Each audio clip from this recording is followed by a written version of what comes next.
વિદ્યાર્થી મિત્રો, મારું નામ છે શાહ પ્રિયંકા. સ્વાગત કરું છું આપનું ઇન્ફિનિટી ક્લાસીસમાં. અગાઉના વિડીયો લેક્ચરમાં અચલ આધારની રીત, પરંપરિત આધારની રીત બંને રીતના દાખલા જોયા હતા. કોન્સેપ્ટ પણ કમ્પ્લીટ ક્લિયર કરેલો હતો. આજે નવી રીત પર એક વખત ધ્યાન આપી દઈએ. આજનો જે ટોપિક છે એમાં ફક્ત એક જ રીત સમજવાની છે, સરેરાશ આધારની રીત. અચલ આધારની જે રીત હતી એમાં કોઈ પણ એક વર્ષ કે એ જ વર્ષને આધાર વર્ષ તરીકે લઈ એના જ ભાવને દરેક વર્ષે આધાર વર્ષના ભાવ તરીકે એટલે P0 તરીકે લેતા હતા. પરંપરિત આધારની રીતમાં અગાઉના વર્ષના ભાવને P0 તરીકે લેતા હતા. આ નવી રીત છે સરેરાશ આધારની રીત. આમાં પણ આધાર વર્ષના ભાવ જ બદલાશે, બાકી ચાલુ વર્ષના ભાવમાં તો જે વર્ષની ગણતરી કરો છો એ જ વર્ષના ભાવ ચાલુ વર્ષના ભાવમાં લખવાના થશે. આ રીતનાની તમને રકમ આપેલી છે. 2008 થી શરૂ કરી 2012 વર્ષ આપેલા છે. નીચે મગફળીની ખરીદી દરેક વર્ષની આપેલી છે ટનમાં. 2008માં 230 ટન, 2009માં 250 ટન. આ જ પ્રમાણે 2012 સુધી મગફળીની ખરીદી ટનમાં આપેલી છે. રકમમાં તમને એવું કીધેલું છે કે 2010 અને 2011ની ખરીદીના સરેરાશ જથ્થાના આધારે સૂચકાંક શોધો. જો ફક્ત 2010ના આધારે કે તો કઈ પ્રશ્ન જ નહોતો, તો અચલ આધારની રીત રહે. અને દરેકમાં આધાર વર્ષમાં 2010ની ખરીદી એટલે 230 મૂકે. જો 2011 કીધું હોત તો દરેક વર્ષમાં P0 માં 250 મૂકે. પણ અહીં શબ્દ વાપરેલો છે 2010 અને સાથે સાથે 2011 પણ લેવાનું છે. જ્યારે આ રીતે માહિતી આપે ત્યારે સરેરાશ જથ્થો ગોતશું. સરેરાશ જથ્થો કઈ રીતે મળશે ધ્યાન આપજો. 2010 નો જથ્થો 230, 2011 નો જથ્થો 250, બંનેનો સરવાળો અને બે વસ્તુનો સરવાળો કરેલો છે માટે ભાગ્યા 2.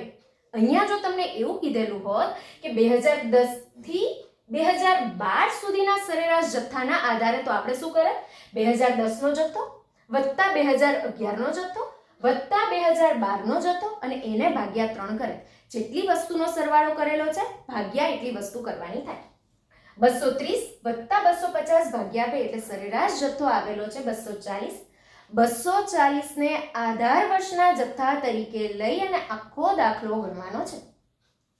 સૌથી પહેલા 2008ના વર્ષ માટે ગણતરી કરી છે. 2008માં ખરીદી છે 230 માટે 2008ની ગણતરી વખતે P1 બનશે 230, P0 દરેક વર્ષ માટે બનશે 240. કારણ કે અહીંયા તમને કીધેલું છે રકમમાં 10 અને 11ના સરેરાશ જથ્થાના આધારે ગણતરી કરવાની છે અને એનો સરેરાશ જથ્થો છે 240. એના આધારે આખી ગણતરી કરવાની થશે. દરેક વર્ષમાં તમે જોશો આધાર વર્ષના જથ્થામાં 240 મૂકેલા છે, P0 માં 240 જ મૂકેલા છે.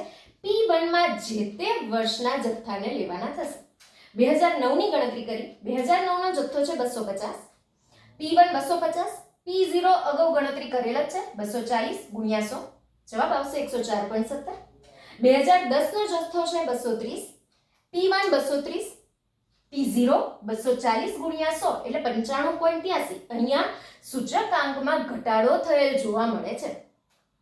2011માં 250 ચાલુ વર્ષના ભાવ છે, P1 250 છેદમાં P0 ફિક્સ જ છે 240 જ લેવાનું છે ગુણ્યા 100 104.70. એ જ પ્રમાણે છે 2012માં 270 ચાલુ વર્ષનો ભાવ છે, ચાલુ વર્ષનો જથ્થો છે, P1 270, P0 240 ગુણ્યા 100 એટલે 112.5. આ તમારો સરેરાશ આધારે સૂચકાંકની ગણતરી મેં અહીંયા દર્શાવી.